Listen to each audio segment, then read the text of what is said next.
Hey guys, it's Adam Rose, Western Ohio Mortgage. I'm the Vice President, Senior Loan Officer here in Sydney, Ohio, and it's another episode of the Mortgage Guy Podcast. And today is the one you get to learn about Caven Risk and his company, Brokers Real Estate, on the north end of Sydney. So first off, Caven, thank you for coming on. I know we had a little bit of prep time, so a little bit over a week, but I really do appreciate you taking the time this morning to come on the show. And the first thing I wanted to talk about is just kind of a shameless plug, right? The shameless plug is, tell us about yourself, tell us about brokers, and what you guys are all about.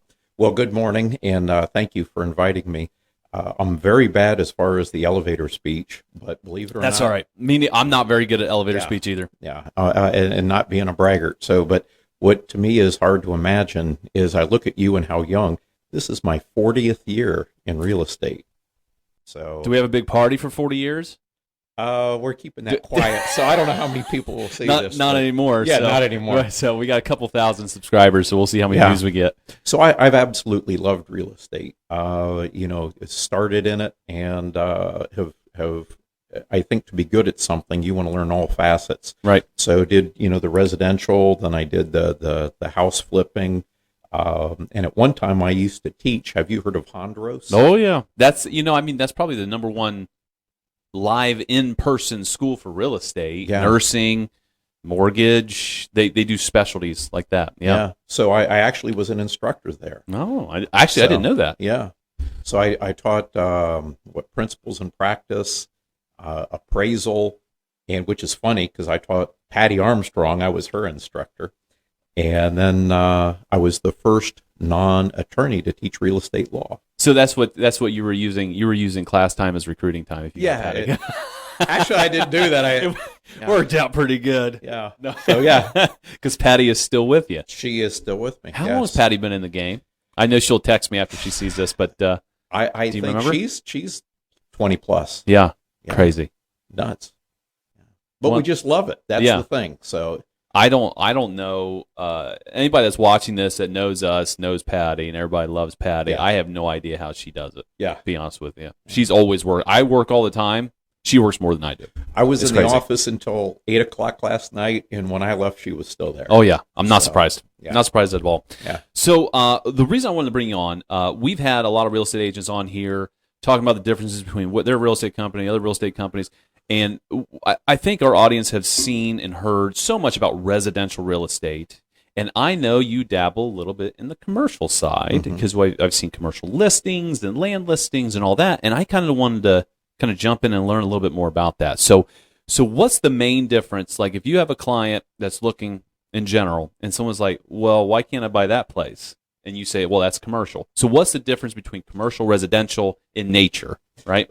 Well, there's a big difference. And one of the largest, I like to say it's exactly the same but totally different. Right. So it's when you buy a residence, you've got a residential property disclosure. You have all types of people protecting you. Mm-hmm. Yep. In commercial, you're considered an adult. You're a player. You need to know what you're doing. This is where you're going to have a due diligence period where you can inspect the property. And then anything that's not residential, we can put under the umbrella of commercial, but then that would also be investment properties, strip centers, right? Warehousing, manufacturing. I mean, there's a whole gamut. Years ago, I went from having a Remax office in Piqua to working for Miller Valentine in Dayton. And he says, oh, you do commercial? And I said, yeah. And when I started to do that, they are finite. Some people just work with retail.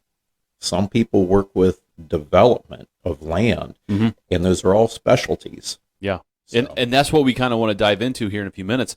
I mean, it's a whole different world. I mean, from the lending standpoint, some people have called me and say, hey, do you do commercial lending?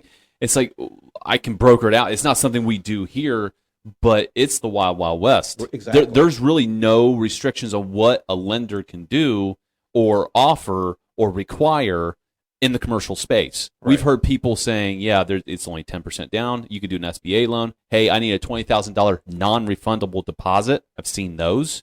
Yeah, and there's no charge restrictions. Exactly. Like if you came to me, I was like, well, I'll charge you $50,000 for this loan. You're like, okay, I could do that. That's not how residential world in lending goes. There's nobody to protect you. Yeah, like it's like I said, the wild, wild west. It is. So there are some lenders that specialize in this, and I think they do this because it is a smaller market in nature, right? I mean, there's not as many from a lending standpoint. When it comes to residential, I've got hundreds of buyers looking in this market, right? Correct. In this So market. in the same market, people looking for commercial real estate might be a few. So I don't know if that's why. It's just like, hey, go do what you want to do. If they want to buy, you can charge them whatever you want. I never quite understood that. There's no protections, but there aren't. There's just nothing. And it's a bigger market because, again, you look at, we just got done selling some land to a business that's coming into town. They'll be expanding. And, this is where, are you buying 10 acres? How do you know it's 10 acres? So when you buy a lot in town with a house, they might do a site survey. Right. But typically, you might want to have a survey done. Where's that building going to sit? Right. So I'm actually going to skip one of the questions Sure. and go down to a different one that's a little bit further down the list about commercial land since we brought that up. I've seen you list some commercial property, right? Vacant land. I guess when marketing these types of properties, are there additional steps that you take or should take or the buyer should take in order to make sure this makes sense? Like, are there EPA restrictions? Like, hey, I want to build a warehouse facility. That might have something different. I want to build a paint factory. That's going to be different. Right. I don't know even where to start. Like, I have no idea. You'd be like doing EPA. You'd be building restrictions with the city, with the county. What's that look like? Well, one of the things that I like is that I've never called myself an expert in any of this because it seems like I'm constantly learning. So years ago, out on the west side of town before it was developed, there was a restaurant wanted to expand out there. And I think they were going to buy 3 or 4 acres. And we had a purchase contract, but their attorney said, we're not going to use your purchase contract. We want to use ours. And the real major difference was that when they were building the property and doing any excavation, should they find, I'm trying to think what the word would be for like ancient people, like an Indian burial ground or something. It's like you're not allowed to build here. Right. Because then the state comes in and they want to excavate and then see who is there. So that could throw off your timing, So that was one of them. And then as far as the EPA, that's Environmental Protection Agency. Yep. So typically on a commercial property, people want to have what's called a phase 1, which is where they want to know, were there any buried tanks? Were there any spills? And that's important. And then if there was, and again, I got to kind of watch what I say, but we had one years ago where it had been a former gas station.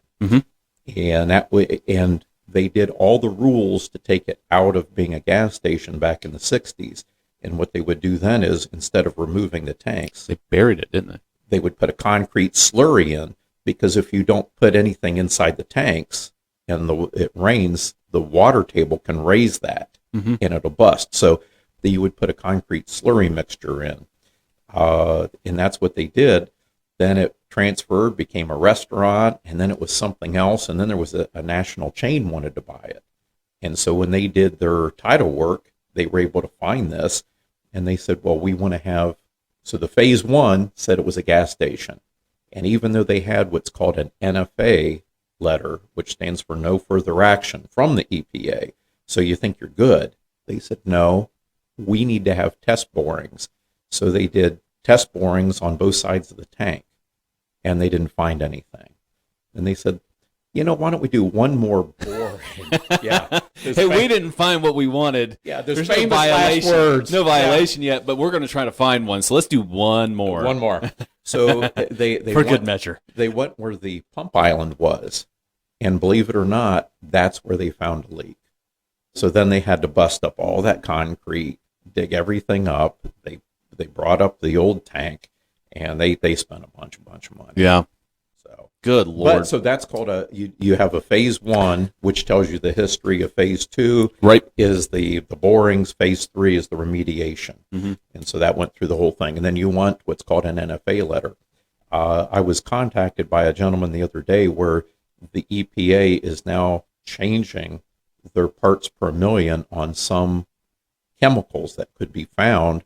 And now there's some monitoring wells that are having to be placed on some other people's properties. So, good Lord. So federal government stepping in. Federal government. Yeah, you got it. Yeah, protecting us. All right. So I wanted to talk about helping clients find retail space. Have you ever done that? Mm-hmm. Okay, very good. So, we're searching for retail space. I assume you get compensated for that. I assume the compensation is a little odd, a little different, but is it worth your time is the question. So what are you guys looking for in commercial space? Like, what classifies commercial rent as a good deal? Are you looking at price per square foot? Are you looking at like traffic volumes? What does this look like? Well, see, you're hitting on all the hot buttons. So yes, yeah. It's comical. We have when you go out on the west side of Sydney, mm-hmm. anybody who wants to come to Sydney, to me it's like musical chairs. You can see all the chairs are full, and they will have somebody that will tell them the retail corridor of Sydney is the intersection of Michigan and Vandemark Road. Right. It's full. So we just got done having another major gas station that wanted to come in and land in that area. It's full. So then they do where they try to put together several parcels. And again, like we're over on the north side of town, we've had businesses that would like to have the corner, have the property next to us, and then us. And all it takes is one person who thinks that their property is worth substantially more than the others, mm-hmm. and it doesn't happen. And that's kind of what we just got done going through that, because again, it was a major gas station that's not in the area that they said, this will be perfect. This is where we want to be.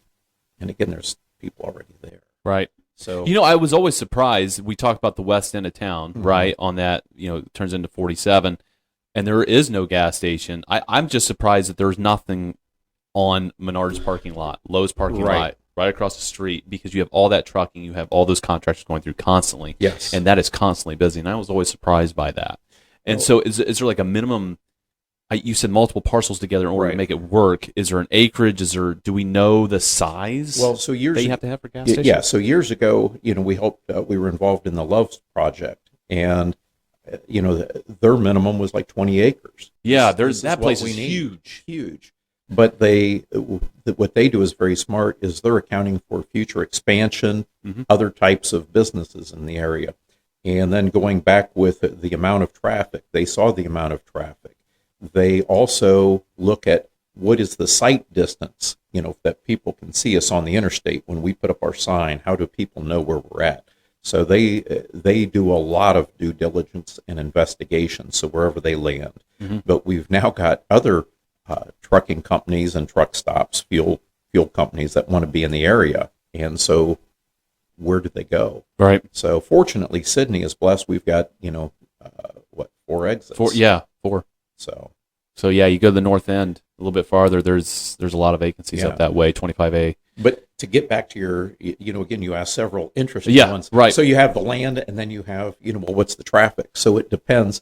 What's the business? If it is a retail business, they need traffic. They need high traffic, high visibility. Mm-hmm. So then what are they going to pay? As opposed to somebody that could be a business that would be maybe more of an industrial client. So they don't need the traffic or the visibility. Right.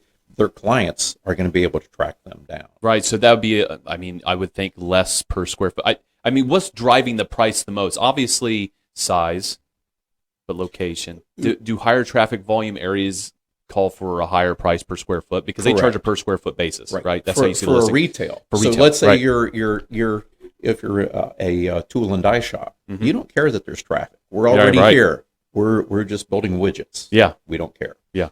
But if we're selling widgets, we care. Yeah, absolutely. And that price per square foot can change. Yes. So that's what I got on commercial. It's very good conversations in regards to the difference between the two, what you're looking for. But you also do, obviously, residential. That's your bread and butter for your office. And I didn't even email you saying that, hey, I may ask this question. But what are your thoughts? What's your outlook on what's going on in our market right now? It's one of the strangest markets. I like to look back at history, and what I see that is very scary And what we're going into is, again, with being in this for 40 years, the first home that I bought, interest rates were 18 to 20%. Right. And that was the norm. That was from the banks, you know. It was a credit card. It's nuts, and people were paying it. And similar to what you see that was going on back then was, how do you make $1 million in real estate? You just keep buying it. It doesn't matter what you pay for it, because next month it's worth more money, and and it kept going up. And I see people doing that. I guess I'm conservative, and I hope that's not the case. But yeah, it's inflationary. The interest rates are high. The affordability is terrible. But half the things I get to read every day is that we're about to go into a recession. The other half says the economy's about to take off and the rates are going to go higher. Yeah. So it's crazy. I don't have an answer on that. I mean, well, we get so much misinformation, to be honest with you. Right. The numbers that they look at are skewed. Coming up on an election year, they don't want it to go into a recession in an election year. Right. So they're playing a game. I think we've been in a recession for the last 6 to 9 months. Well, the game that I don't understand Probably is, 9 months. And I'll ask you this question. I'll turn the table. Oh, boy. Yeah, oh boy. Is we see that people are behind in payments. We see that there should be foreclosures. Yeah. Where are the sheriff sales? Where are all these properties? It's a good question. Yeah. It's weird because I actually have some notes and statistics that I'm not going to put on the show. It's actually for the following week's show about how delinquencies are up. Okay, in regards to late payments, 30-day lates, 60-day lates, 90-day lates. Foreclosures year over year are down compared to the same month last year. Yeah. It's very weird. Yeah. Right? There are no moratoriums anymore, meaning you can't just skip your payments and call it a day because of COVID. That's gone. So unless I don't have an answer. I really don't.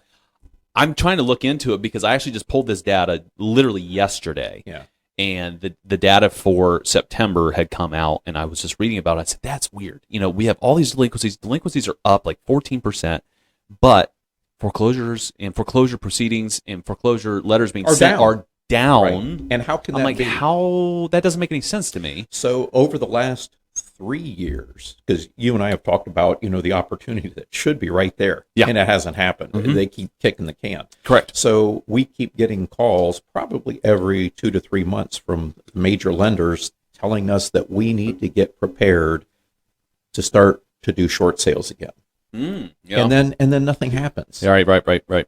Yep. Yeah. You know what's crazy? I just got a call the other day, and someone going through a situation with them and their spouse, and they were going to do something with the house, and they're like, "Well, I think we're going to end up going through foreclosure." I was like, "Okay, I don't understand this. Yeah. Why are you going to go through foreclosure?" "Well, she doesn't want to pay for it. I don't want to pay for it." I said, "Have you ever thought about selling the house?"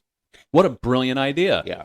Right? All right, guys, listen, if you own a home, you're going through some marital issues or whatever the case may be, or you lost a job, all right?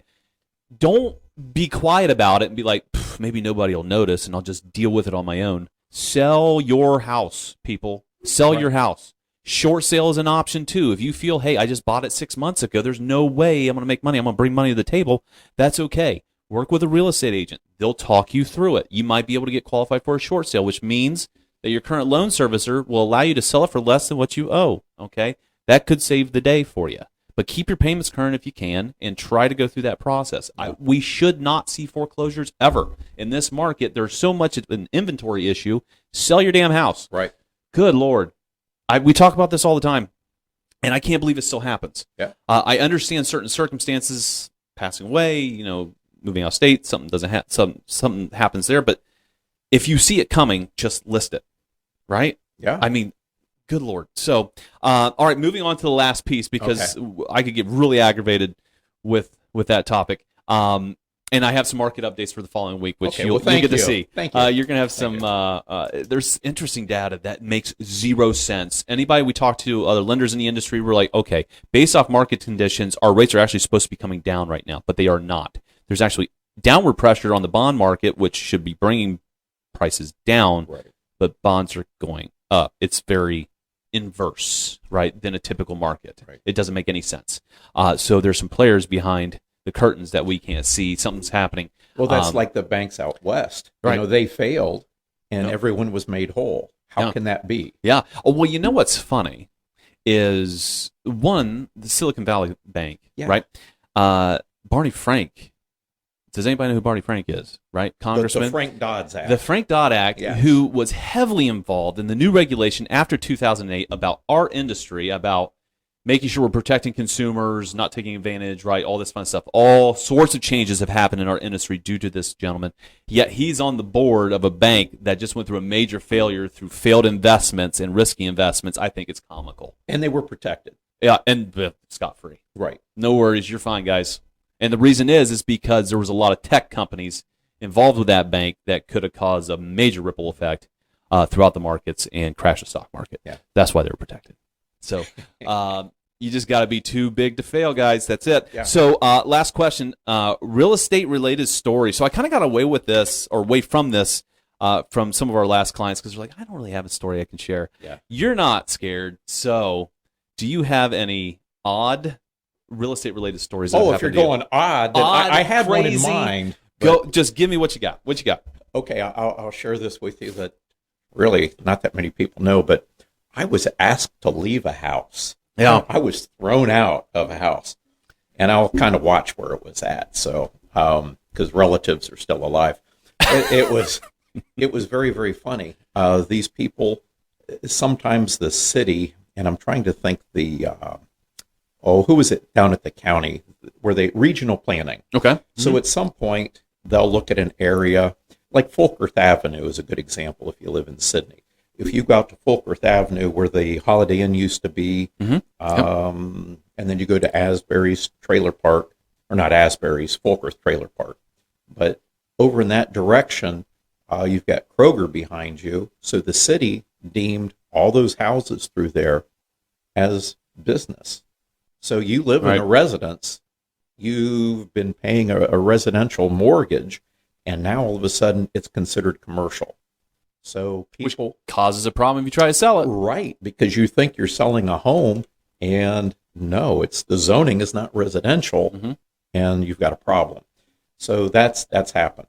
So these people lived out in the country. It wasn't even in the city, but it got annexed into the city without them knowing it. So then they found out it was annexed, and they wanted to sell it. When it got annexed in, it was annexed in as industrial. And, so I knew that. They didn't want to tell me that, but I get out there, and they wanted like $400,000 for their half acre. Right, okay. It's a house. It's a 1,200 square foot house. They wanted $400,000. And this has got to be at least 10 or 15 years ago. And I said, how do you arrive at that number? And they said, well, it could be a McDonald's. Exactly. So I don't know how many McDonald's I've never seen a McDonald's industrial park. Or in the country. Or in the country. Could be. Don't know. But I said, you realize you've only got a half acre here. So let's even go on your premise of $400,000 for your property. They need to tear the house down. And then if you called it an acre, that's $800,000 an acre. There's nothing around here at $800,000 an acre. Right. So they didn't like hearing that. And they said, well, since we're zoned industrial, we could be a factory. Again, I don't know how many factories would fit.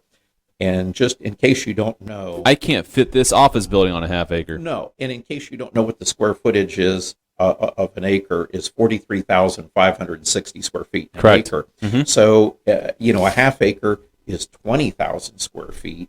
And, think of a building for a factory. 10,000 square feet is small. Yeah. So you can't even fit a small building on there. Yeah. And that's what they wanted. And they wanted, obviously 400,000. It could be a McDonald's. And I says, and other things, typically I see a McDonald's on corners. And then they had to remind me that if you go to New York City, Jesus, they have McDonald's in line. With that's right. Those aren't on corners. Those are the bottom of skyscrapers. Yeah. We're the not same. in New York City. We're the same. Yeah. So they didn't like that answer. And when they said, well, we could be a factory. And, I'm looking at the ceiling. Well, they like normal high, what's your electric power And you were here? being nice about it. I was trying to be as nice as I could. And the owner of the property, I think, got it. They had a friend with them, and they were just mad because somebody else told them that they could get a bunch of money. And yeah. I mean, you can't find any comparables to that. No. And No. it was. I don't even know what you say to people like that. I mean, other than, hey, listen, I can list it, but I'm just going to warn you. Well, to come full circle on the story, it was so funny because then the one person did ask me to leave, and I was real happy to get out of there. And they found an agent who listed it for that. And we're asking that agent because if you're a realtor, you're supposed to do your due diligence. Your due diligence and support that. You just Correct. can't make up numbers. And Okay. Well, you're not supposed to. Oh, you're not supposed to. But we see a lot of people doing it. Yeah, some people.